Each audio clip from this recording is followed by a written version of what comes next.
할렐루야, 복음비전교회 주일 예배에 오신 여러분을 주님의 이름으로 축복하고 환영합니다. 모두 자리에서 일어서 주시기 바랍니다.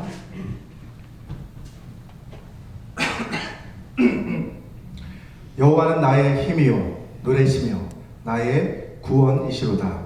그는 나의 하나님이시니 내가 그를 찬송할 것이요 내 아버지의 하나님이시니 내가 그를 높이리로다. 이 시간 우리의 힘이 되시고 우리의 노래가 되시며 구원이 되시는 우리 하나님을 함께 높여드리기 원합니다. 우리 먼저 찬양하실 때 생명 주께 있네 우리 함께 찬양하겠습니다.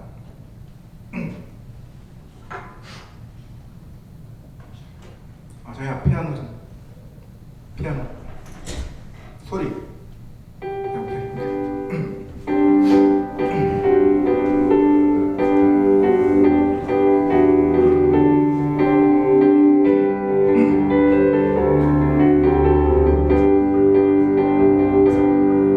생명 주께 있네 능력 주께 있네 소망 주께 있네 주 안에 있네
복된 길이로다. 남의 짐을 지고 슬픔 위로하며 주가 상급을 주시겠네. 주를 의지하며 순종하는 자를 항상 축복해 주시리라. 의지하고 순종하는 길은 예수 안에 즐겁고 복된 길이로다. 주의 힘을 입어 말씀 잘 외우고 주를 모시고 살아가세. 주를 의지하며 항상 순종하며 주가 사랑해 주시리라. 의지하고 순종하는 길은 예수 안에 즐겁고 복된 길이로다.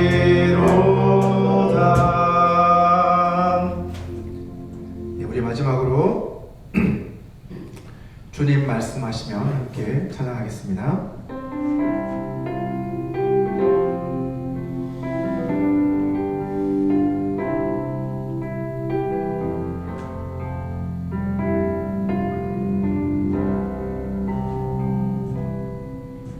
주님 말씀하시며 내가 나아가리라. 주님 뜻이 아니면 내가 멈춰서리라. 나의 가고 서는 곳 주님 뜻에 있으니 오 주님 나를 이끄소서. 주님 말씀하시면 내가 나아가리다. 주님 뜻이 아니면 내가 멈춰서리다. 나의 가고 서는 곳 주님 뜻에 있으니 오 주님 나를 이끄소서. 뜻하신 그곳에 나 있기 원합니다. 이끄시는 대로 순종하며 살리니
나를 이끄소서.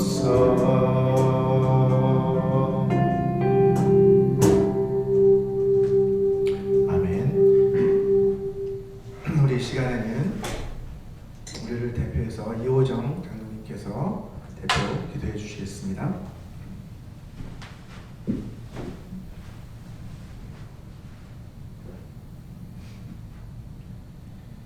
처음과 끝이시며 만왕의 왕이신 주님을 찬양하며 경배하며 영광을 돌려옵나이다. 저희들의 삶을 늘 주관하시고 인도하셔서 오늘도 복된 자리에 불러주심에 무한 감사를 드립니다. 지난 한 주간을 살아오면서도 올바른 주님의 생각으로 살아왔는지 참으로 부끄럽기 짝이 없습니다.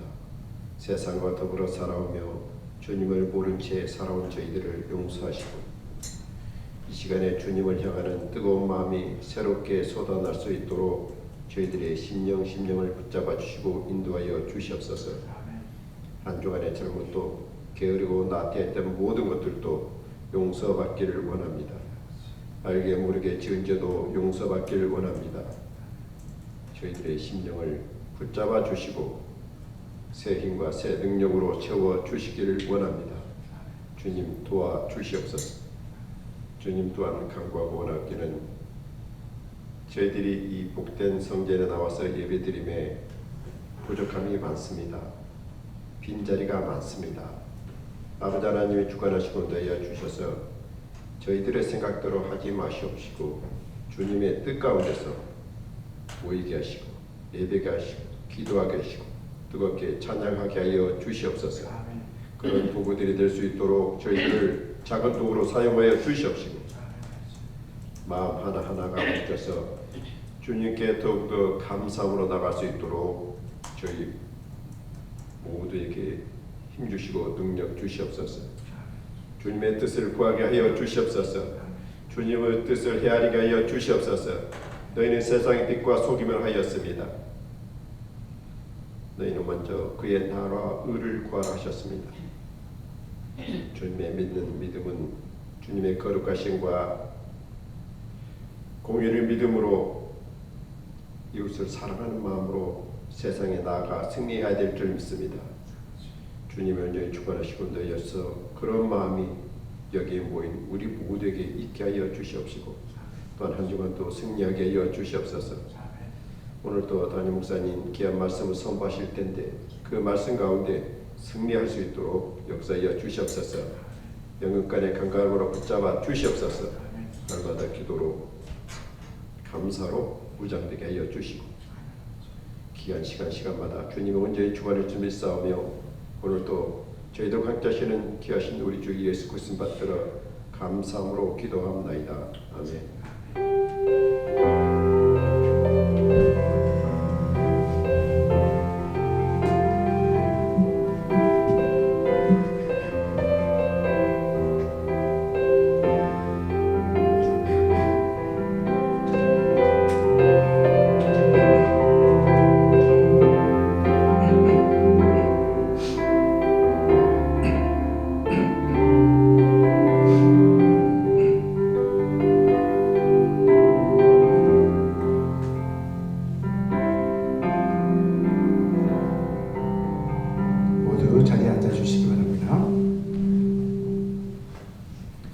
이 시간은 하나님께서 오늘 우리에게 주신 말씀 함께 묵묵히 올려드리도록 하겠습니다.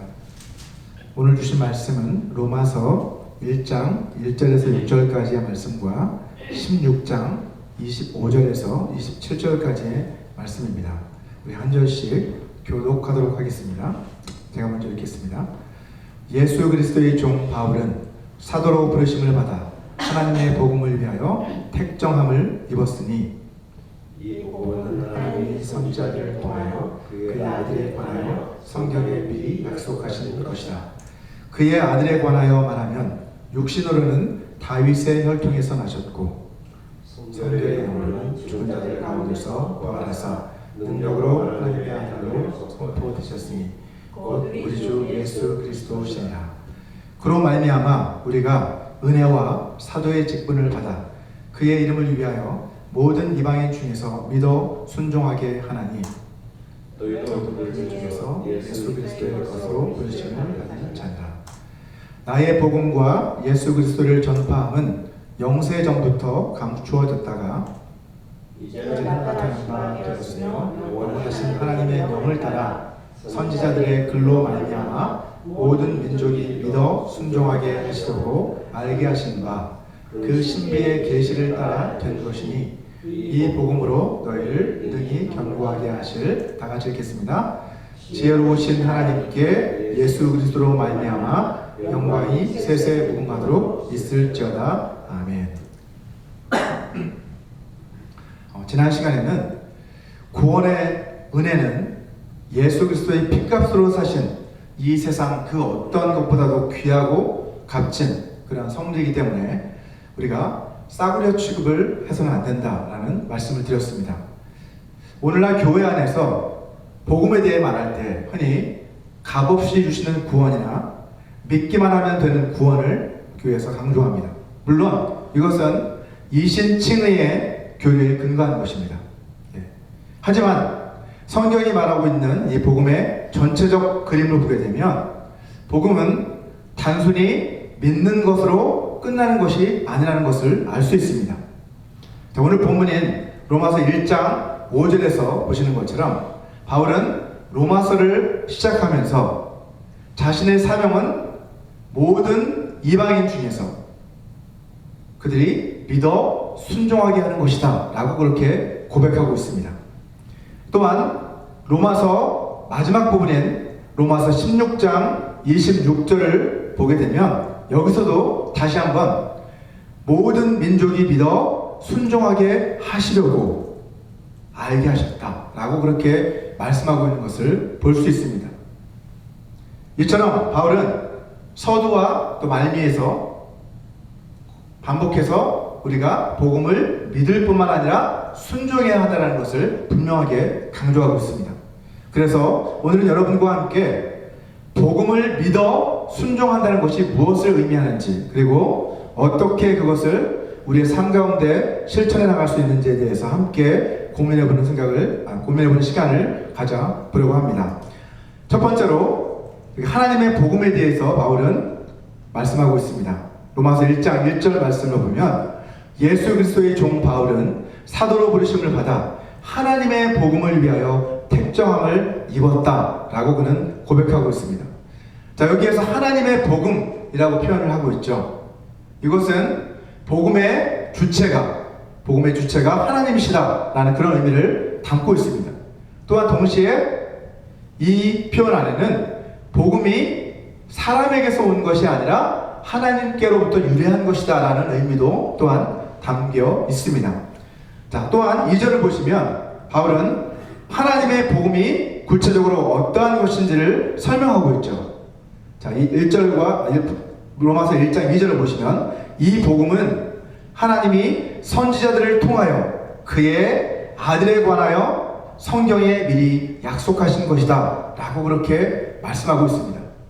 자, 복음은 구약의 선지자들, 곧 하나님의 선지자들을 통해서 미리 하나님께서 예수 그리스도께서 오시기 전에 그 아들 예수에 대해서, 예수 그리스도에 관해서 미리 약속해 주신 그 소식이 바로 복음이다 라고 말씀하고 있는 거죠. 복음의 내용이 바로 예수 그리스도에 관한 내용이다, 예언이다 라고 그렇게 말씀하고 있습니다.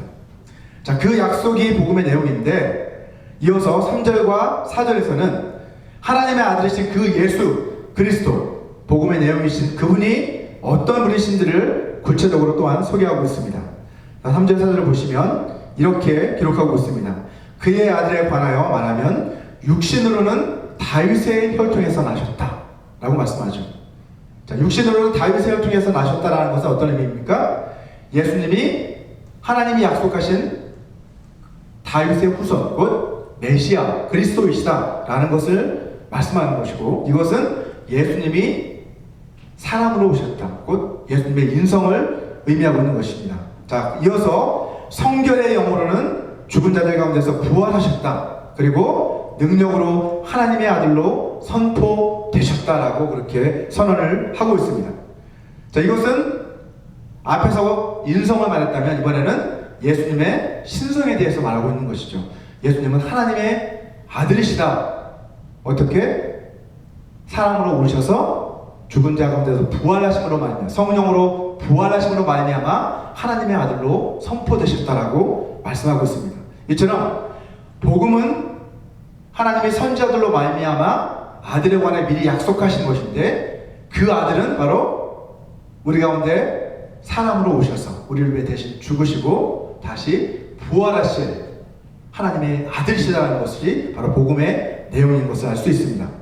자, 다시 본문 5절을 한번 보시게 되면 한글 성경에 어떻게 번역을 하고 있습니까? 모든 이방인 중에서 믿어 순종하게 하나니 라고 이렇게 한글 성경은 번역을 하고 있는데, 영어 성경, ESV 영어 성경을 보게 되면 그 부분만 보면 The obedience of faith 이렇게 하고 이렇게 번역을 하고 있습니다. To bring about the obedience of faith 이렇게 번역을 하고 있는 것을 볼 수 있습니다. 무슨 뜻입니까? 믿음의 순종을 불러 일으키는 그 목적을 위해 바울이 모든 이방인을 위한 사도로 부르심을 받았다는 것입니다. 자, 믿음의 순종을 불러 일으키는 것, 그 목적을 위해서 하나님이 그를 택하시고 부르셨다는 거예요. 또 앞에 보면 우리가 은혜와 사도의 직분을 받았다라고 또한 고백하고 있죠. 이 은혜란 표현에 우리는 주목할 필요가 있습니다. 바울이 하나님께 받은 은혜란 무엇을 말하는 것일까요? 그것은 바로 그가 받은 구원의 은혜를 말하고 있는 것입니다. 우리 고린도전서 15장 10절을 같이 한번 읽어보도록 하겠습니다. 시작. 그러나 내가 나된 것은 하나님의 은혜로 된 것이니 내게 주신 그의 은혜가 헛되지 아니하여 내가 모든 사도보다 더 많이 수고하였으나 내가 한 것이 아니요 오직 나와 함께 하신 하나님의 은혜로라 라고 그는 고백하고 있습니다. 자, 하나님께서는 그리스도인들을 핍박하던 자, 즉 그리스도인들을 체포해서 예루살렘으로 압송하기 위해 다메섹으로 향하고 있던 청년 사울을 만나주셨잖아요. 그죠? 그에게 나타나 그에게 구원의 은혜를 베풀어 주셨어요.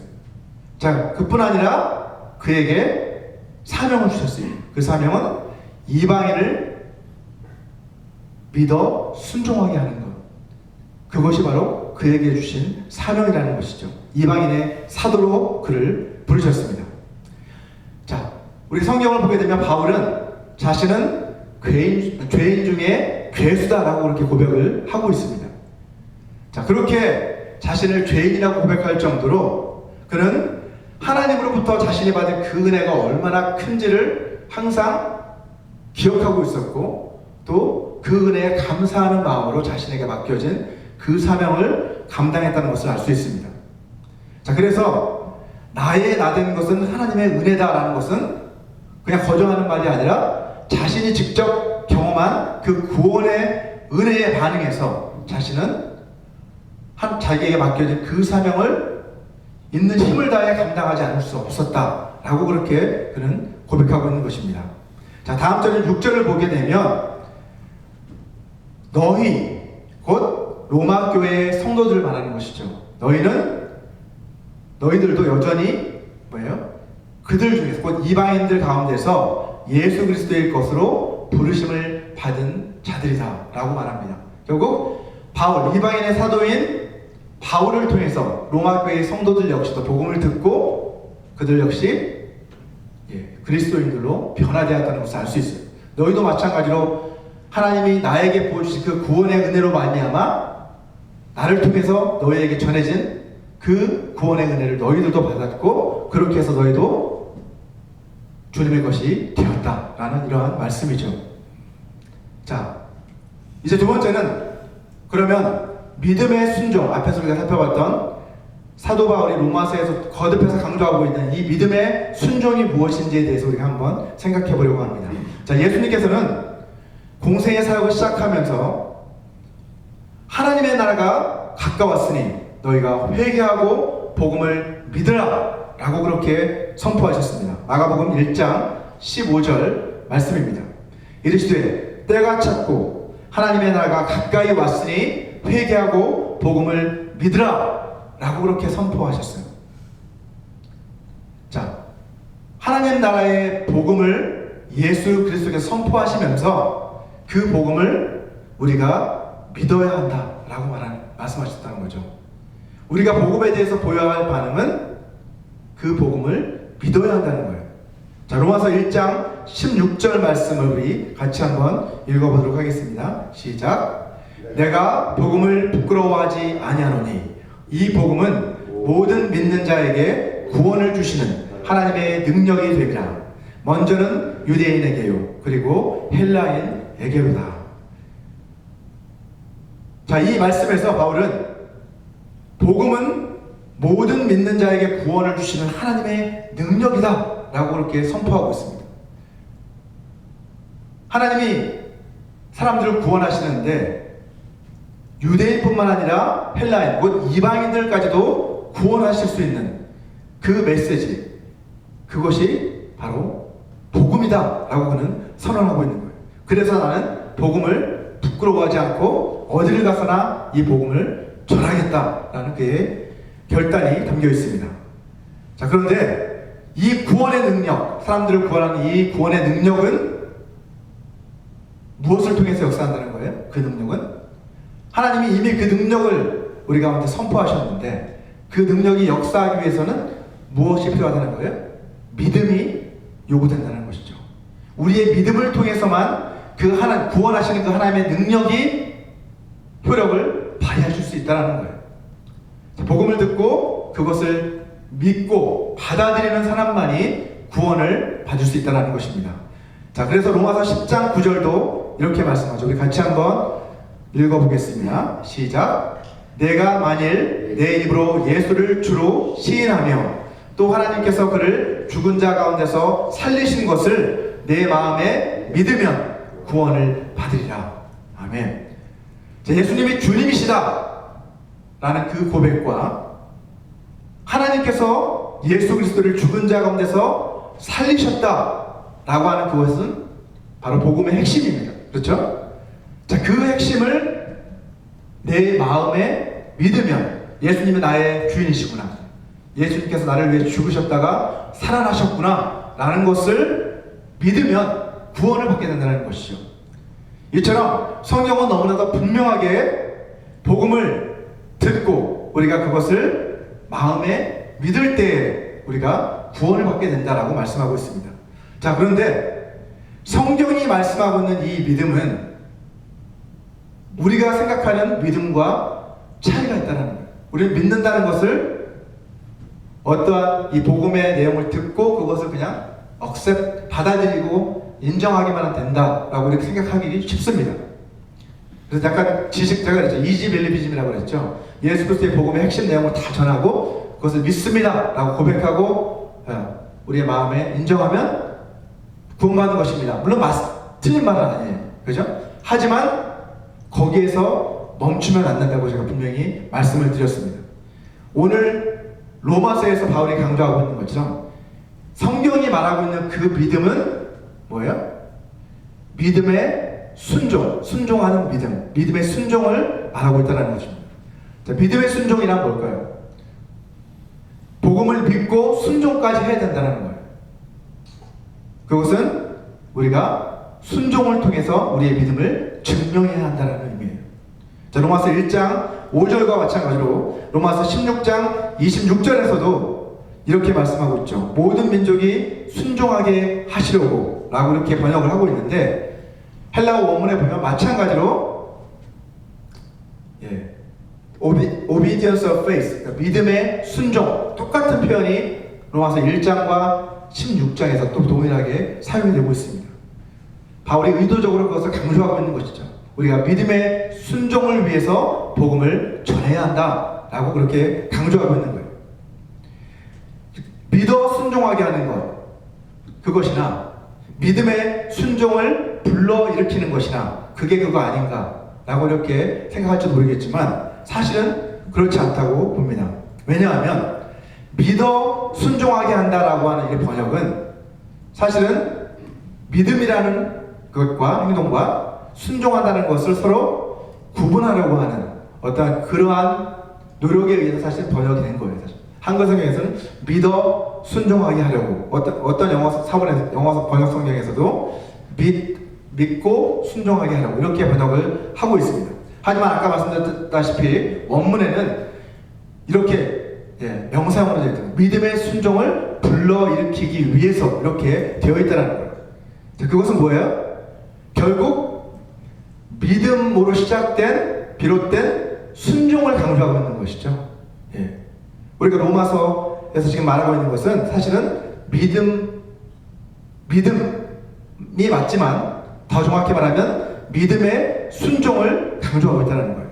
자, 일반적으로 로마서는 우리가 믿음을 강조하고 있다고 알려져 있고, 그에 반해서 야고보서는 행함을 강조하고 있다라고 이렇게 알고 있습니다.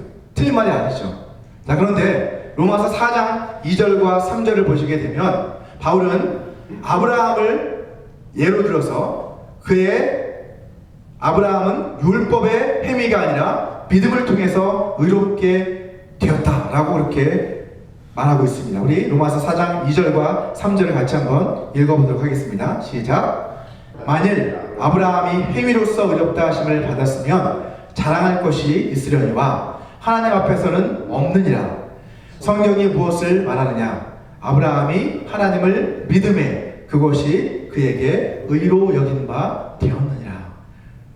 자, 분명히 아브라함이 믿음을 통해서 의롭게 되었다는 것을 강조하고 있어요.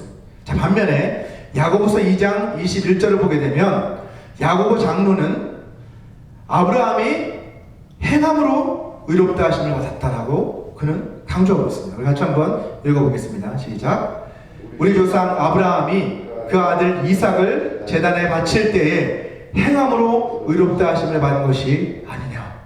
똑같은 아브라함의 경우를 예로 들면서 강조점이 다르죠. 로마서에서는 그의 믿음을 강조하고 있고 야고보서에서는 그의 행함을 강조하고 있는 것을 볼 수 있습니다. 자, 이것만 놓고 보면 서로 모순되는 것처럼 들릴 수도 있어요. 그죠? 앞에서는 믿음으로 구원받는다 이렇게 생각할 수도 있고, 뒤에서는 행함이 있어야 진정한 구원이다 이렇게 생각하기 때문에 서로 뭔가 믿음과 행함이 서로 모순되는 거 아닌가? 라는 이러한 생각을 하게 됩니다. 하지만 그렇지가 않죠. 야고보서에서 말하고 있는 행함이 없는 믿음, 그 믿음은 죽은 믿음이다 라고 말씀하시잖아요. 자, 그와 마찬가지로 바울은 로마서에서도 동일하게 행함, 다른 말로 하면 순종이라고 할 수 있죠. 이 순종의 믿음, 믿음의 순종이 없는 자들은 진정한 구원이 아니다. 다시 말해서 믿음의 순종을 통해서 우리가 구원을 받는다는 것을 분명하게 로마서에서도 강조하고 있는 것을 볼 수 있습니다. 자, 로마서 6장 16절에서 18절까지의 말씀도 우리 같이 한번 읽어보도록 하겠습니다. 시작. 너희 자신을 종으로 내주어 누구에게 순종하든지 그 순종함을 받는 자의 종이 되는 줄을 너희가 알지 못하느냐? 혹은 죄의 종으로 사망에 이르고 혹은 순종의 종으로 의에 이르느냐? 다음 절. 하나님께 감사하리로다. 너희가 본래 죄의 종이더니 너희에게 전하여 준 바 교훈의 분을 마음으로 순종하여 죄로부터 해방되어 의에게 종이 되었느니라. 자, 예수님을 믿기 전에 우리 모두는 죄에게 복종하는 죄의 종으로 살아갔다는 것이죠.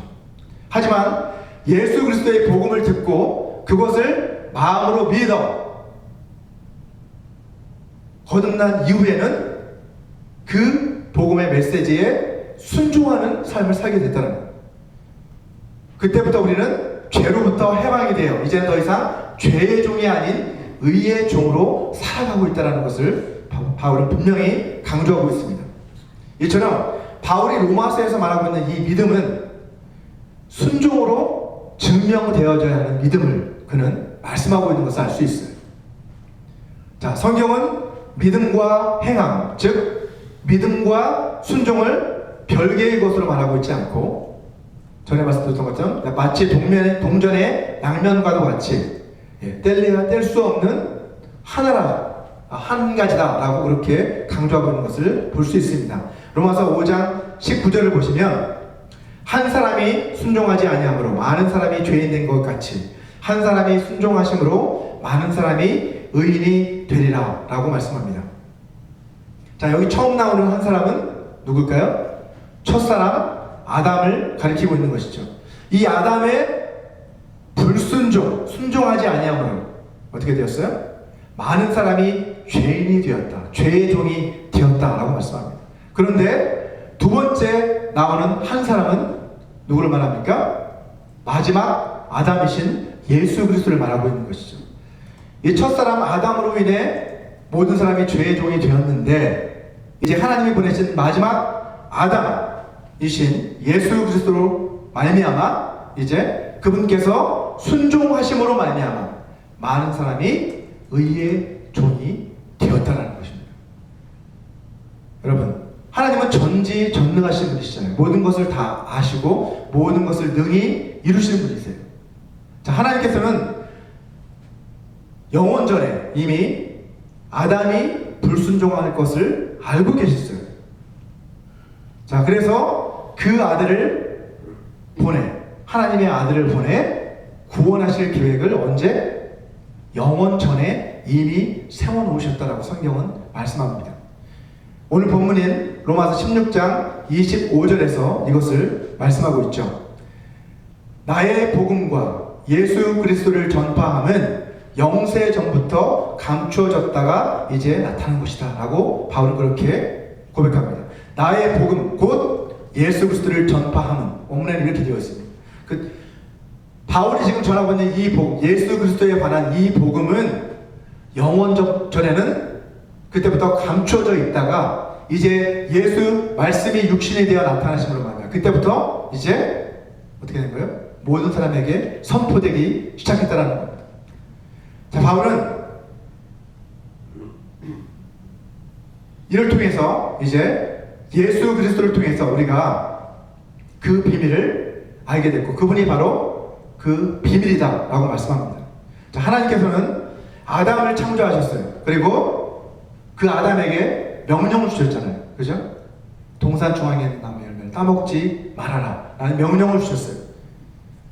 자, 이를 통해서 하나님은 아담에게 무엇을 하신 거예요? 선택의 자유를 주셨어요. 어떤 선택? 하나님의 그 명령에 순종하는 선택과 순종하는 길과 불순종하는 길, 이 두 가지 선택의 기회를 그에게 허락하셨어요. 지금도 동일하게 하나님은 아담에 속한 우리들에게 동일한 선택을 항상 허락하십니다. 그죠? 우리는 순종의 길을 선택할 수도 있고 불순종의 길을 선택할 수도 있어요. 하나님은 억지로 우리를 순종의 사람으로 만들지 않으신다는 거죠. 우리에게 자유의지를 주셨잖아요. 그죠? 자, 그런데 안타깝게도 첫사람 아담은 불순종의 길을 선택했죠. 그리고 그로 인해 모든 사람이 다 죄의 종이 되고 말았습니다. 그리고 그로 인해 우리들은 영원한 심판, 둘째 사망, 죽을 수밖에 그 두 번째 사망의 해를 모두 피할 수 없게 된 것이 우리의 운명이었다는 것이죠. 그래서 하나님께서는 마지막 아담이신 예수 그리스도를 보내셨다는 거예요. 다시 마지막 아담을 세우시고 그 예수 그리스도의 순종을 통해서 첫사람 아담은 실패했지만 이제 마지막 아담의 순종을 통해서 우리에게 구원의 새롭고 살 길을 구원하시는 그 새롭고 살 길을 우리 가운데 열어 주셨다는 것입니다. 이것이 바로 성경이 우리에게 말씀하고 있는 구원의 길입니다. 자, 히브리서 5장 8절과 9절 말씀을 우리 같이 한번 읽어보도록 하겠습니다. 시작. 그가 아들이시면서도 받으신 고난으로 순종함을 배워서 온전하게 되셨은즉 자기에게 순종하는 모든 자에게 영원한 구원의 근원이 되셨다라고 말씀하고 있습니다. 예수 그리스도께서는 하나님의 아들이시고 하나님과 동등하신 분이심에도 불구하고 어떻게 하셨어요? 빌립보서 2장에서 말씀하고 있는 것처럼 아버지의 뜻에 순종하셔서 자기를 비워 종의 형체를 가져 사람이 되어 우리 가운데 오셨다라고 말씀하고 있습니다. 아버지의 뜻에 순종하시고, 그리고 그뿐만 아니라 아버지의 뜻대로 어떻게 하셨어요? 십자가의 고난 그리고 죽으심을 통해서, 그 고난의 과정을 통해서 순종하심을 배웠다라고 그렇게 말씀합니다. 심지어는 어린 시절에는 그 부모에게 순종했다라고 성경 말씀하고 있잖아요. 예수님의 삶은 사실은 하나님의 뜻에 전적으로 순종하시는 그러한 삶이셨습니다. 그리고 마침내 십자가의 죽으심을 통해 모든 죄값을 다 치르시고 부활 승천하심으로 말미암아 이제 만유의 주로 높임을 받으셨다라고 성경은 말씀하고 있습니다.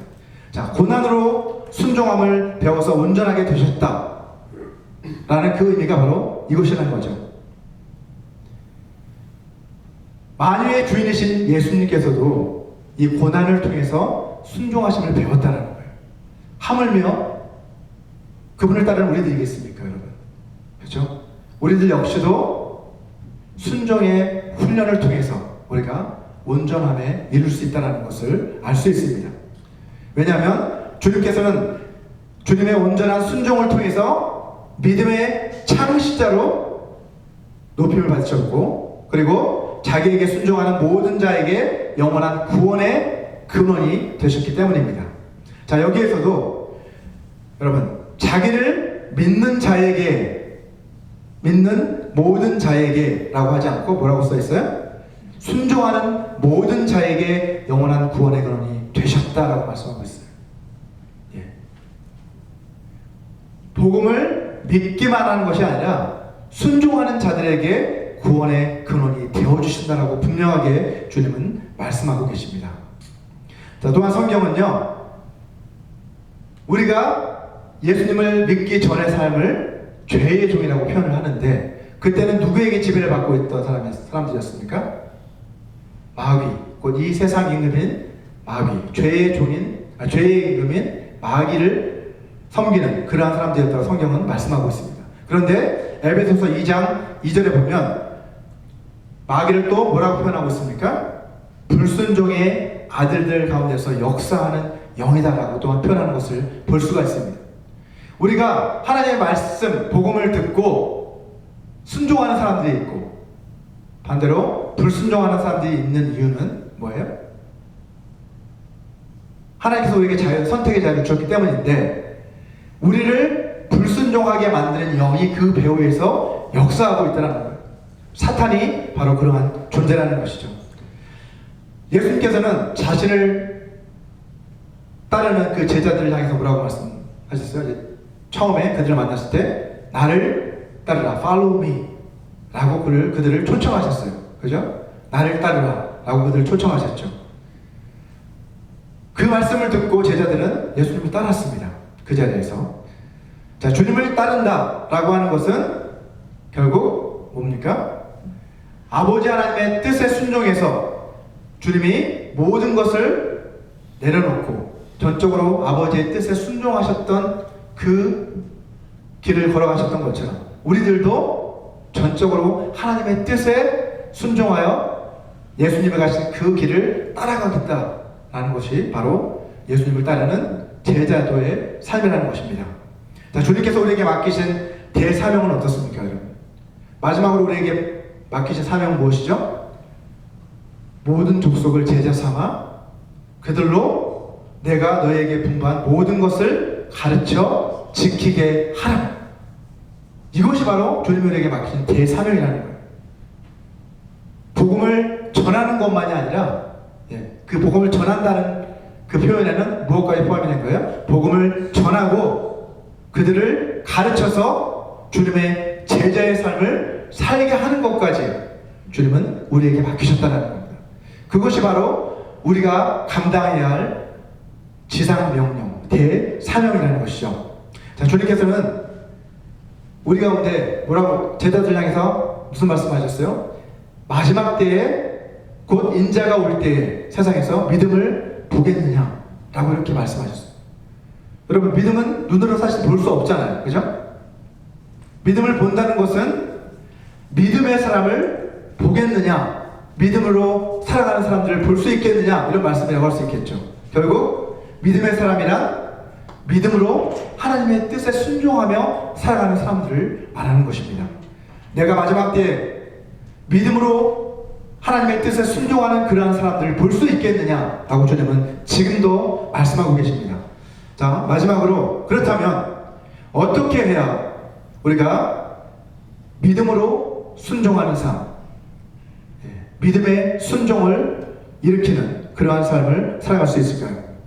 우리가 믿음으로 순종하기 위해서는 어떻게 해야 합니까? 먼저 우리는 죄악된 이전의 삶에서 벗어나야만 하겠죠. 죄악된 삶에서 벗어나기 위한 유일한 길은 우리의 죄를 자백하고 회개하고 예수님을 영접하는 길뿐입니다. 자, 그리고 이제 예수님을 믿고 영접한 그 사람들은 성령으로 거듭난 사람들이라고 성경은 말씀하시죠. 그죠? 그렇게 성령으로 거듭난 사람들만이 사실은 믿어 순종할 수 있는 삶을 살 수 있다는 거예요. 자, 하나님 아버지께서 보내주신 모든 믿는 자들 안에 지금 내주하고 계시는 성령 하나님, 그분은 우리 가운데 계셔서 하나님의 말씀에 순종하도록, 하나님의 말씀에 순종해 나가는 거룩한 삶을 살 수 있도록 우리를 도와주시고 우리를 인도하시는 분이십니다. 우리 베드로전서 1장 2절 말씀을 세 번역으로 같이 한번 읽어보겠습니다. 시작. 하나님 아버지께서 여러분을 미리 아시고 성령으로 거룩하게 해주셔서 여러분은 순종하게 되고 예수 그리스도의 피프림을 받게 되었습니다. 여러분에게 은혜와 평화가 더욱 가득 차기를 빕니다. 자, 여기에서도 말씀하고 있는 것처럼 성령이 우리 가운데 하시는 역할은 뭐냐? 우리를 거룩하게 해주셔서 하나님께 순종하는 삶을 살게 해주신 역할, 그것이 바로 성령, 우리 가운데 거하시는 성령의 역할이라는 것이죠. 자, 하지만 여러분, 안타깝게도 많은 그리스도인들이 자기 안에 내주하고 계시는 이 성령 하나님을 무시하고 살아가는 모습을 볼 수 있습니다. 그래서 성경은 너희는 성령을 소멸하지 말아라라고 우리에게 경고하고 있죠. 여러분, 성령을 소멸하지 말라라는 것은 다른 말로 성령의 불을 끄지 말라라는 거죠. 성령의 불을 끄지 말라. 결국은 성령으로 항상 충만함을 받으라는 그런 의미입니다. 사도행전을 보면 여러분 읽어보시면 어떻습니까? 주님의 사도들과 제자들은 항상 성령으로 충만했다라고 성경은 말씀하고 있습니다. 그들이 성령이 충만해서 복음을 담대히 선포했다라는 것을 계속해서 성경은 기록하고 있습니다. 우리도 마찬가지겠죠. 우리가 예수님을 증거하기 위해서는 성령의 충만을 받아야 합니다. 나의 말의 지혜가 아니라 어떤 세상적인 수단이 아니라 성령의 충만을 받을 때 우리는 비로소 담대하게 예수님을 전할 수가 있는 것입니다. 자, 그런데 이 성령 하나님은 우리를 통해서 복음을 증거하게 하실 뿐만 아니라 그 복음의 진리를 또한 순종하게 할 수 있도록, 순종할 수 있도록 또한 도우시는 분이시라고 분명하게 말씀하고 있다는 것이죠. 우리가 우리 안에서 말씀하고 계시는 성령의 그 음성을 항상 귀를 기울이고 또 우리 안에서 우리를 인도해 주시는 그 성령 하나님의 인도하심을 간구하며 그렇게 살아갈 때 우리는 비로소 믿음으로 순종하는 그러한 삶을 살아갈 수 있을 것입니다. 여러분, 믿음과 순종의 관계를 쉽게 설명을 해본다면 저는 집을 건축해 나가는 과정과도 같다라고 그렇게 생각합니다. 자, 여러분, 믿음은 집의 기초를 닦는 그러한 과정이라고 할 수 있어요. 그죠? 그것이 믿음이라고 한다면 순종은 뭐예요? 그 기초 위에 집을 지어가는 과정이다. 결국 기초를 담는 것과 그 위에 기둥을 세우고 벽돌을 세워가는 이 과정, 이 두 가지는 구분되는 게 아니죠. 그것 전체가 집을 지어가는 과정입니다. 이것이 바로 믿음의 순종이라는 것이죠. 먼저 견고한 기초를 쌓고 우리는 설계도, 그죠? 그 설계 도면을 따라 기둥 하나하나, 벽돌 하나하나를 정확하게 그렇게 쌓아 올려서 온전한 집을 완성해 나갑니다. 이처럼 우리의 믿음도 마찬가지라는 거죠. 우리도 우리를 설계하신 설교도의 성경의 말씀, 하나님의 뜻에 따라 어떻게 해요? 하나님의 뜻에 따라 누구를 의지해서? 성령 하나님을 의지해서 우리가 그 말씀에 순종하는 삶을 살아나가는 것, 그것이 바로 순종의 삶이라는 거예요. 믿음의 순종이라는 것입니다. 저와 여러분 모두가 이러한 삶을 살아나가게 되시기를 주님의 이름으로 축원합니다. 우리 이 시간 오늘 주신 이 말씀을 우리 생각하시면서 같이 한번 기도하는 시간을 갖기 원합니다. 우리 기도하실 때 우리에게 성령의 충만함을 부어달라고, 그래서 날마다 하나님의 뜻에 순종하는 삶을 살아갈 수 있게 도와달라고, 그리고 우리가 머리로만 아는 그런 신앙이 아니라 삶 속에서 날마다 하나님을 경험하는 삶을 살아가게 해달라고, 그리고 우리 각자의 삶의 자리에서 하나님의 말씀에 순종하는 그런 삶을 살아감으로써 하나님께 영광 돌리는 그런 삶을 살게 도와달라고 우리 다 같이 통성으로 기도하시겠습니다. 거룩하신 아버지 하나님, 오늘 말씀을 통해서 다시 한번 하나님 아버지, 우리가 하나님의 복음을 듣고 아버지 하나님 주님을 믿게 된 이후에 어떠한 삶을 살아야 하는지 다시 한번 깨닫습니다. 하나님 아버지 하나님, 우리는 복음을 듣고 믿을 뿐만 아니라 복음에 순종한 삶을 살아가야 함을 다시 한번 고백합니다. 아버지 하나님, 바울이 강조한 것처럼 아버지 저희들은 아버지 하나님, 우리가 참으로 아버지 하나님 주님 앞에 아버지 주님의 구원의 그 능력을 의지해서 주님을 믿고 구원을 받았다면 이제 그것에 감사해서 아버지 하나님 구원의 은혜에 감사해서 이제 날마다 하나님의 뜻에 순종하는 삶을 살아야 하는 것이 마땅함을 고백합니다. 아버지 하나님, 저희를 도와주시옵소서. 우리의 육신의 생각으로는, 우리 옛사람의 아버지 참 습관으로는 더 이상 아버지 하나님 그러한 삶을 살아갈 수 없음을 고백합니다. 우리의 노력으로는 할 수 없사오니 아버지 우리 안에 부어주신 성령을 의지해서 아버지 하나님 그러한 삶을, 순종의 삶을 살아갈 수 있도록 저희를 도와주시옵소서. 아버지 우리가 머리로만 주님을 아는 신앙이 아니라 우리의 삶 가운데서 아버지 하나님을 경험하는 말씀을 실천함으로 아버지 그 안에서 하나님을 경험하는 삶을 살아갈 수 있도록 저희를 도와주시옵소서. 아버지 우리에게 맡겨주신 일들이 있습니다. 우리 직장에서, 우리 가정에서 아버지 하나님, 우리 이웃에게 아버지 하나님 우리가 아버지 하나님의 말씀에 순종하는 삶을 살아감으로써 아버지 저들에게 하나님의 영광을 드러내는 아버지 그러한 세상의 빛으로서의 삶을 감당해 나갈 수 있도록 저희를 도와주시옵소서. 주님 받아주시옵소서. 거룩하신 아버지 하나님, 우리 가운데 성령을 충만하게 부어주시니 감사합니다. 우리 모두가 믿음의 반석 위에 순종의 집을 완성해 나가는 그러한 삶을 살아갈 수 있도록 도와주시옵소서. 날마다 성령의 인도하신 가운데 주님의 말씀에 순종하는 삶을 살아가게 하여 주시옵소서. 지난 한 주간도 우리를 지켜 보호해 주시고 우리 삶의 모든 필요를 공급해 주신 주님의 그 은혜에 감사해서 이 시간 이 물질을 주님 앞에 올려드립니다. 주님 기뻐 받아 주시옵소서. 주님 나라의 영광을 위하여 사용하여 주시옵소서. 예수님의 이름으로 기도합니다. 아멘. 우리 이 시간 모두 자리에서 일어나셔서 마지막 결단의 찬양 다시 복음으로 함께 부르시고 축도로서 예배를 마치도록 하겠습니다.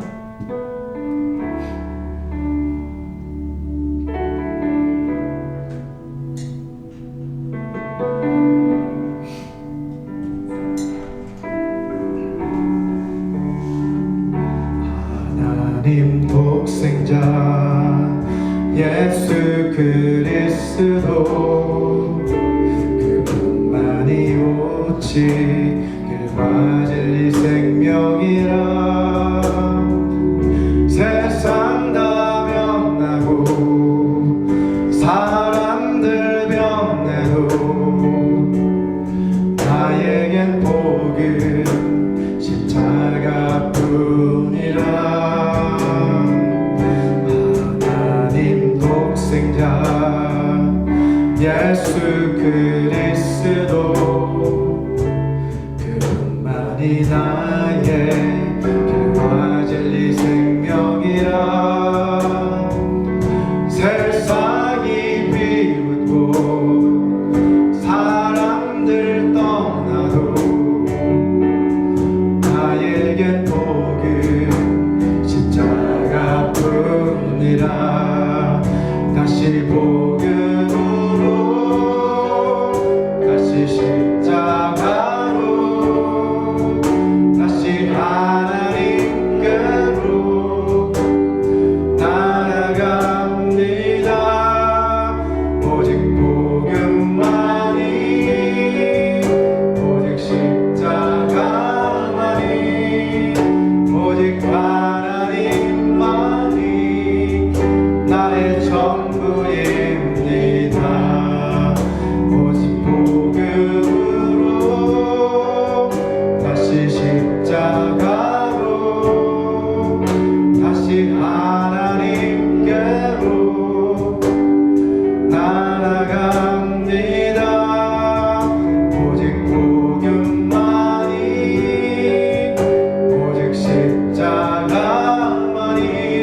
하나님의 사랑과 성령 하나님의 교통하심이 날마다 믿음의 반석 위에 아름다운 순종의 집을 완성해 나가기를 소망하는 모든 사람들에게 영원히 함께 하시기를 간절히 축원하옵나이다.